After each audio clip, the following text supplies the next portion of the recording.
there, fictional friends, and welcome to another episode of Fully Booked. I'm Megan. And I'm Shireen. And we are closing out the month of May and the month of young adult fantasy. I'm sure we're all sad to see it go. I know. It's okay. That's fine. We figured kind of to, end things on an interesting sort of note that we'd have like a chitty chat today about kind of young adult fantasy trends, because I think you regularly see almost like this cycle in YA fantasy that comes back around, and it's the older you get, the more you notice it, because the more you've been able to like have time to kind of like start a cycle and then get back to the beginning of it again and back to the beginning of it again. And then it always like evolves differently, and that's what's interesting to True. see the cycle come back and see like the evolution of what that looks like now. Yeah, no, you're right. It's true. And because we're coming back around to some stuff now that I'm like, oh boy, okay, all right, this is what's happening now. So, okay, how would you, Shireen, how would you describe this cycle? What trends do you think kind of come one after another? So if I'm to think about this, I think that what ends up happening, so if I think back, let's say 15 years ago, we're looking at, there's something that comes up like a vampire. Yes. And then suddenly there's a big boom of vampires. Oh boy, is there ever. With a vampire always comes a werewolf. And so, I think because they're such opposing forces as far as like their power and the way that they function is concerned, I guess I don't know what it is, but there's something about them that it's really easy to pit one against the other. Yeah. And so you get the vampire, and then it's always like, and like, again, I go back 15 years, but you could go back probably like 15 years before that. And the vampire would be like a really, like really Anne Rice, scary, like an Anne Rice vampire. Yeah, like really hot, scary. but mean. Yeah, like he's hot, but you're not going to go near him because you can tell that he's dangerous. Yeah, like he's hot, but he's not sparkly. Exactly. And then you get to the sparkly vampire, and then you've got this whole boom of vampires who are hot and misunderstood, and, and same thing with werewolves. They're hot, they're misunderstood, they're facing off against the vampires. Yeah. They're always portrayed, not always, often portrayed as like the lesser of the two. Like, which I don't know why that is. Maybe it's the, like, usually anyway, lack of immortality. Yeah. However, it always feels to me as though werewolves would win in terms of brute strength. Right.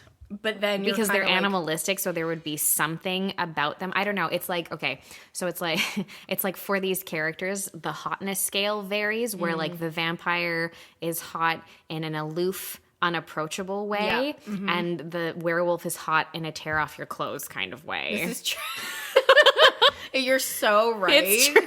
And then you've got like this like dichotomy where like the vampire is cold and hard, and the werewolf is warm. Like he's hot, he gives off heat, and they're always never affected by the weather and all that kind of shit. It's always the same. Think Underworld. You had like your vampires versus your werewolves, your lichens or whatever there that they have in that. Yeah, that's it exactly. And your Twilight and just like all of them, like a lot of these big sort of like series and stuff like that. True Blood has that stuff, And then you get into the witches. So because you've got like these supernatural figures that are living in the world, it's like you need you need magic. Because you need people who are working in the background who don't have physical strength but are still able to control others with the power that they wield. Exactly. Basically. And again, the witch. Those are my favorites, by the way. I fucking love witches. Witches are great.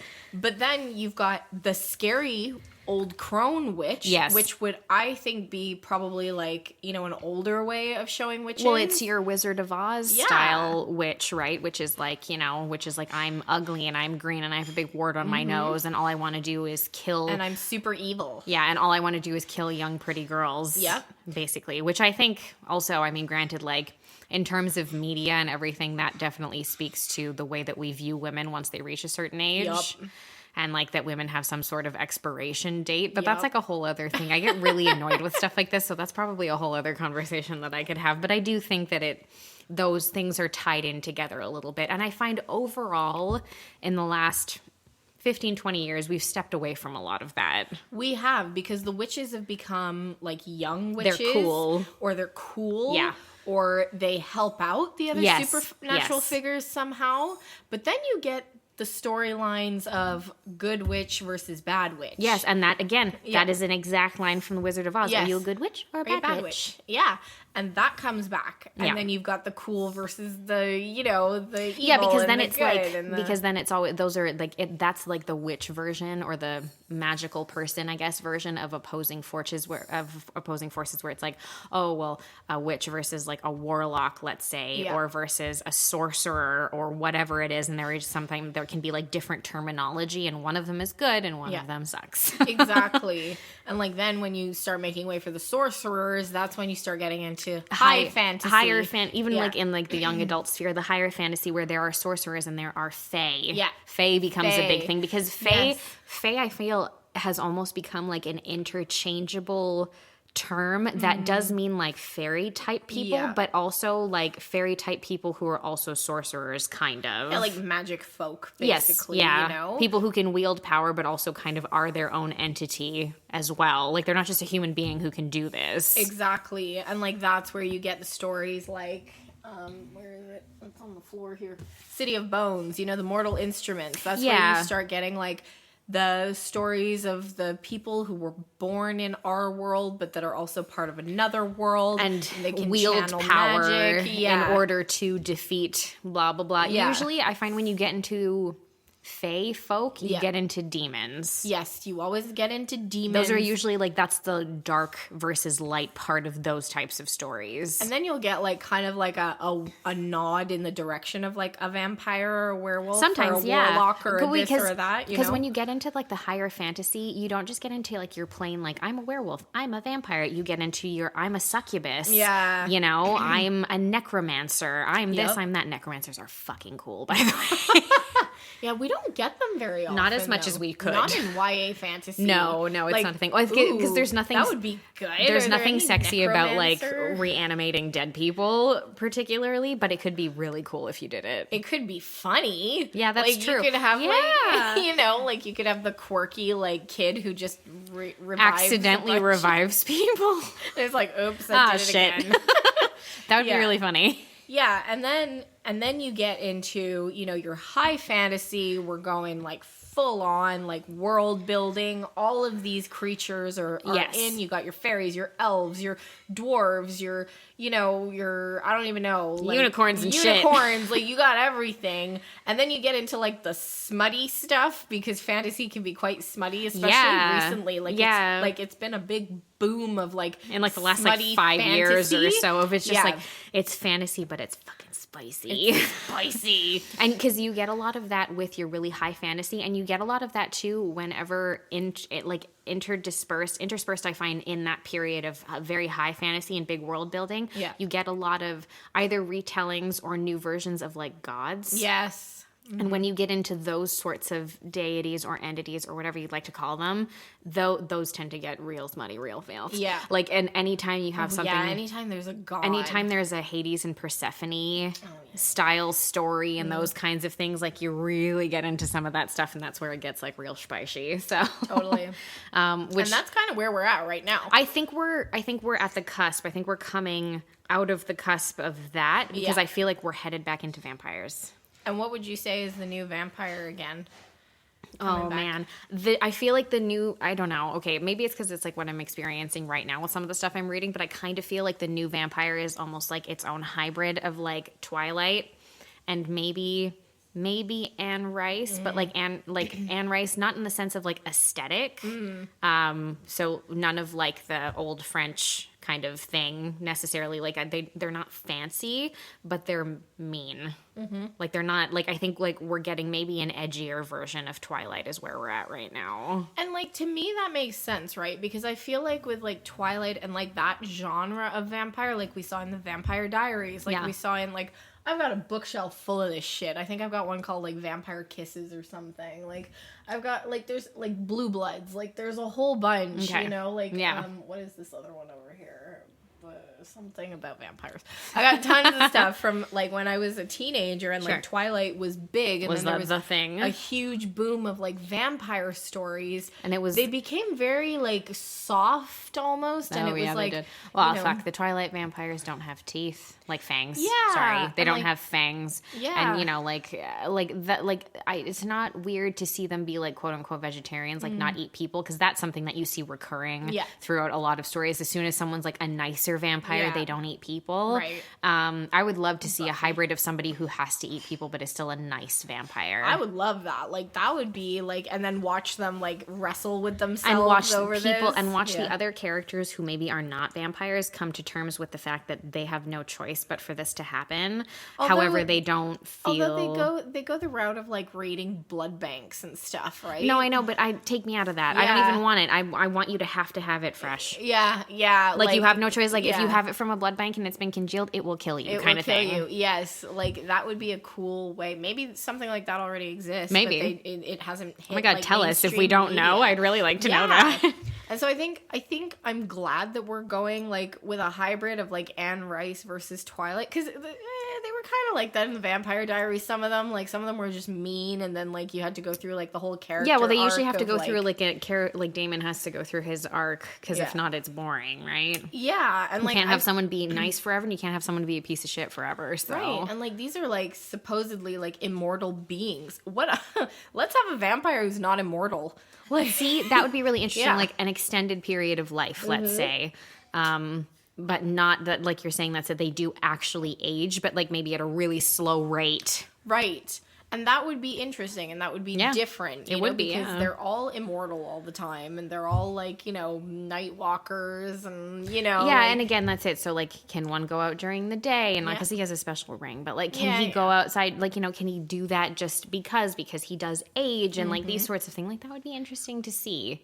Yeah, a different kind of version of it. So, what do you think the new age of werewolves is going to look like? I don't know. Yeah. I want one though. I want a good one. Yeah, Megan loves werewolves. I fucking love werewolves. I don't find that they get as much credit as they should, because I just feel like, especially, like I'm surprised that they haven't done more with it, particularly in the young adult sphere. They're always like secondary to the vampire characters, and I don't know why, because to me, the idea of transformation and your like bodies transforming and all of these things is so perfect for coming of age stories, because of all the physical changes that are happening with the changes that one experiences as a younger person. So I just feel like the YA sort of sphere is so primed for something like this, that if somebody started putting it out there, it would be really good. Oh yeah, really, really, really good. Yeah, like I think like if we're going into like the new age of vampires, maybe just putting it out there, maybe we should stop vampires in their steps, and maybe we should make it like the age of werewolves, and then the vampires are the secondary figures. Give me like something that's just like werewolves and witches. Ooh, you know what I mean? Cool. Like that kind of dynamic being different. Again, from the scary pointy teeth guy, like I don't always need that character to be there necessarily, and I like a lot of vampire properties. I'm just saying, like, I just don't always need it to be there. Sometimes it would be interesting to be like, yeah, let's get into that. And like I just said, like, let's get into like necromancers and I don't know, like let's make something fun out of like even like a really lesser sort of entity, like a ghoul or something. Like, how fun would that be? A banshee, like a banshee. A banshee trying to start a band. Yes! Like, not that we want, like, silly stuff out I kind of do sometimes, though. Sometimes you do. If there was this funny story about a necromancer who keeps accidentally resurrecting people because they're young and they can't, like, figure out what they're doing, I would be so into that. Oh, I think that it's, like, a great idea. Or let's do something with, like, the Grim Reaper or something. Oh, that would be fun. You know, like, let's give the Grim Reaper a little bit of Did you guys remember Grim and Mandy? That was great. What's Grim and Mandy? Oh, it was, like, a cartoon from when we were younger. It's really cute. Aww. Those would be all of those kinds of things. I would be really into that. Like that would be the type of thing that I would be like, yeah, give me something like different. Like you said, that's it. Like a banshee, like something fucking weird, something out of the ordinary, and let it hit the mainstream. You know, like because there are a ton of things out there. Oh, for sure. You know, like but it might bring it to like a high level. like make a show out of it or something. Because Yeah. And like ghosts are also a big thing, right? Like I kind of missed that out in my timeline. No, you're of right. events. That's true. Ghosts find their way in there around the time of witches. Yes. And before you get into like high fae and Yeah, stuff, it's true. you There's know? usually a lot of ghost activity. Yeah. They're normally around the time when the werewolves come in. Yeah, like the werewolves come in, and then probably not long after that, like the witches are dealing with ghosts. Yeah, pretty much. Somehow. Exactly. And I would be super into that. Just ghosts having to try and like deal with stuff on their own. Yeah. That would be really interesting to That would see. be really interesting. Yeah, like, let's have be- like a standalone ghost thing. So like Neil Gaiman's Graveyard Book, for example. Yeah. Like, that was all ghosts in that Yeah. one, you know? Yeah, that's true. Yeah. And they like raise a little boy, Yeah. basically. Yeah. You know, and that would just be, it would be interesting to see those kinds of things. That's it, get more mainstream, and also for those types of characters to be front and center, for it not always to be your vampire, for it to be your werewolf is your lead, and not like in a Teen Wolf way. Yeah, like I think what we're saying is we want to see like that character arc for these types of creatures. Like not just have them as secondary characters or like just there to move along the story for a vampire. Like we would love to have like a standalone, like, you know, ghost or ghoul or banshee. Now that you've said it, I'm like, oh, that's great. The banshee and the band. The banshee and the necromancer would be my two top. Yeah. Somebody give me those stories. Those would be hilarious. Someone write it. I'm not that great of a writer. Someone write it. Write the story. Write the this necromancer. specifically. Yeah, that's it. No, it's true. I do think too, what I have noticed more recently is that when you are seeing witches in stories now, as opposed to like, again, maybe like 15 years ago or something, there was a lot more, there's now a lot more of like an ethereal nature to it. It's a lot more nature based than it used to be. Yeah. It's a lot more Wicca than it used to be. Yes. You know what I mean? I feel like that would be really interesting. Yeah. Like that's something that's coming through now that I would want to see more of that, like more of that aspect of like it's magic, but it's magic to do like with nature specifically. And I have read like a good few books that have like a lot more of that aspect to them with witches that I'm like, oh yeah, I'm into that. I like that. That works for me. Yeah, no, totally. And like, I think that there's like potential for any of these characters. And like I said, I'm sure that there's tons out there written about all these, but like, you know, as a collective, I think what ends up happening is that like something with a vampire gets popular, and there's something very alluring about vampires. It's for the some idea reason. of immortality, I think. Yeah. The idea of people like living through generations and, you know, experiencing so many different things because of that. I think that people are really drawn to the idea of that. Like, what would I be like if I lived for hundreds or thousands of years in some cases? You know, like, what would I be like? How would I handle that? What would my character be like by the end of that? Like, how would I change? And over also, time. like, this difficulty of trying to, like, interact with the world, but also being tempted to eat everybody, you know? Like, a werewolf, they don't feed off people. Yeah. I know that there are some stories where they do. Sometimes because depending on the werewolf story that you're looking at, some of them have a lack of control when they're changed. Yeah. And so in those cases, like people will be attacked and stuff. Yeah. But like they don't feed off people. No. Right? And I do find that werewolves as a general rule, as far as their personalities, they're much more tortured about the things that they do than like a vampire is. A vampire, like, yes, okay, we have lived through an age of the broody vampire. Believe me, it like Anne Rice kind of started it because of like Louis and Interview with the Vampire. So you do have that. It really picked up with Buffy, I find. with Angel. Because of Angel. Well, Angel was the OG Edward Oh, he was Cullen. the OG, like, broody boy, vampire, like, hot, you know, like, broody guy, basically, that was, like, super mysterious. Like, that was, like, the OG of it. And then... He had long fingernails, so, like, not Did in a he? good way. I don't know. If you just kind of look at him, it's fine. Yeah, I couldn't get past that, though. I don't know. The Angel Buffy love story was, like, top-notch for me, so... It was, like, harder to watch Buffy after Angel, but then the whole Spike thing, like, she would have never gone with Spike. Okay, yeah, so that... We're talking about this for no reason. It's fine. It's not related, but it doesn't matter. We're having a conversation about it because my thing is always that if you're talking about like, oh, like, you know, oh, but like, you know, like characters, blah, blah, blah. Yeah, as a character, Spike is like chef's kiss. He's great. Oh, he's fantastic. His character arc is fabulous. He's fantastic. wonderful. James Marsters is incredible. Great character. Love Super him. hot. Love him. So great. But if you're talking about as like a love interest, no, absolutely not Buffy and Angel. I ship it. That to me is what makes the most sense. Yeah. Her and Spike made no fucking sense. I don't like the way that it turns out. Yeah. It's really terrible, and because it's almost like the writers couldn't get it to work properly, so they do these things where they're like, oh, well, he's gonna try to assault her, and you're like, I'm sorry. Yeah, well, this is it, right? Like, and it's like, okay, so they're trying to make his character develop, but they went about it the wrong way. I don't think that given the trajectory of his character he wouldn't have done that. He wouldn't have done that.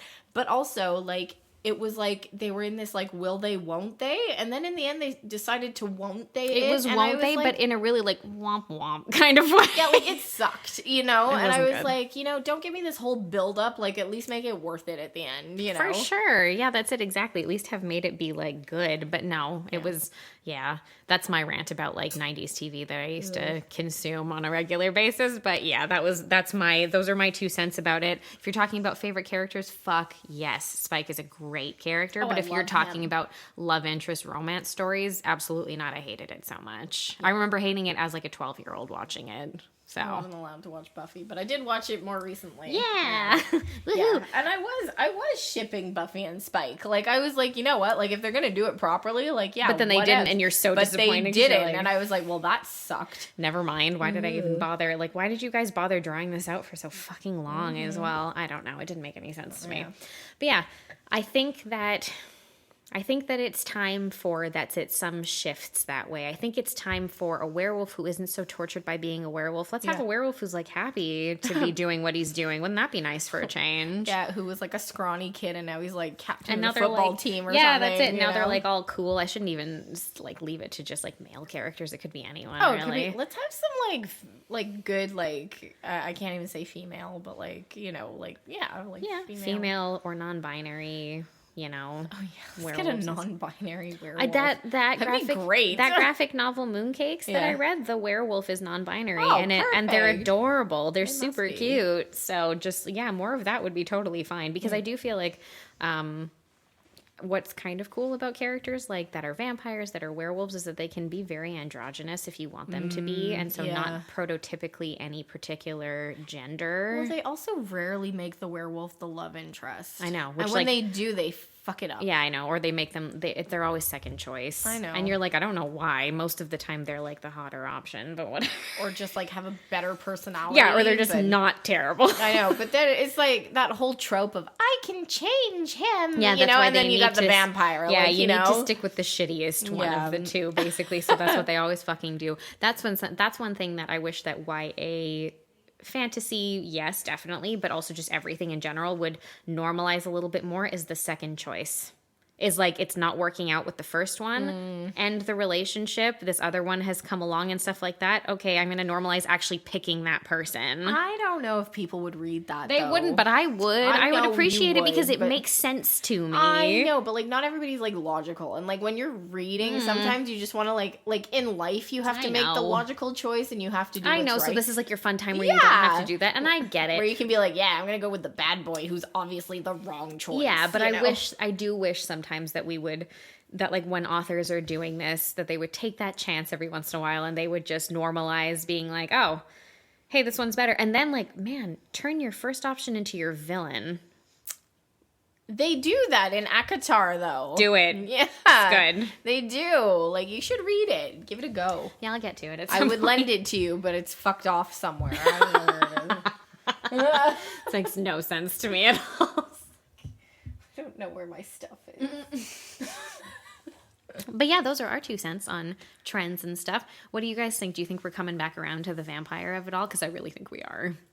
If we're remaking Twilight into a TV series and Interview with the Vampire took off in like a really positive way, I'm pretty sure that that's where we're headed. But you see, it's interesting because it's like you've got like your remake of Interview with the Vampire, and then you got your remake of Twilight. Two very different. Yes, true. And also, and again, So it's like, which one's gonna win? well, I mean, I think that we're at the point too where your Interview with the Vampire we've fully accepted is not YA. It's it's adult fantasy horror basically, because really like the subject matter and a lot of it is so much more geared towards a slightly older crowd. It doesn't have to do with very many like teenagers and like, oh, I'm going to school but I happen to be a vampire and stuff. And when you get out of the young adult spectrum, you're much more likely to find a vampire that's callous, that's very like, I enjoy what I'm doing, I don't care. You get your Lestat, you get your person who's like, no, I like this.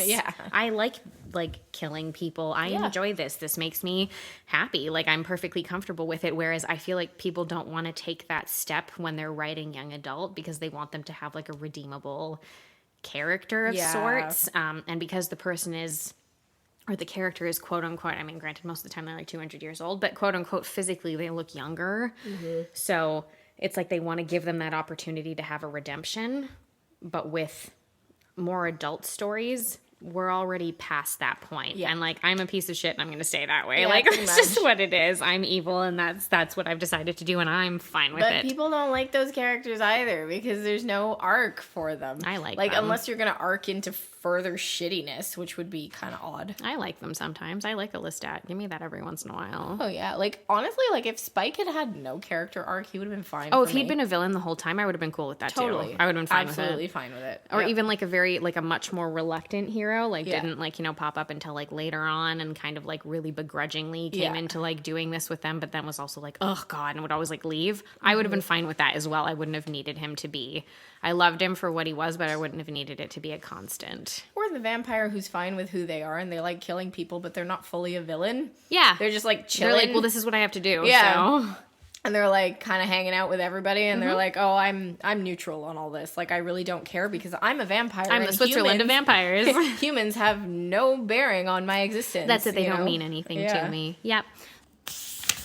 So that's our 2 cents on the matter. Okay, we want to know what you guys have to say about what you think, like where you think YA fantasy is at now, where you think it's going, and what you think like some of the later trends are going to be, and if they're going to change anything in any way, shape, or form. So you can let us know about that over on Instagram at fullybookedca. You can also check out our Facebook group, which is at facebook.com/groups/book was way better. And if you're still here with us, thank you so much for joining us for YA Fantasy Month. It's been fun. And if you do like us, we hope that you can leave us a 5-star rating and review wherever you're listening because it really helps us get the show out in front of more people. But until next week, guys, keep on reading. Thanks, everyone.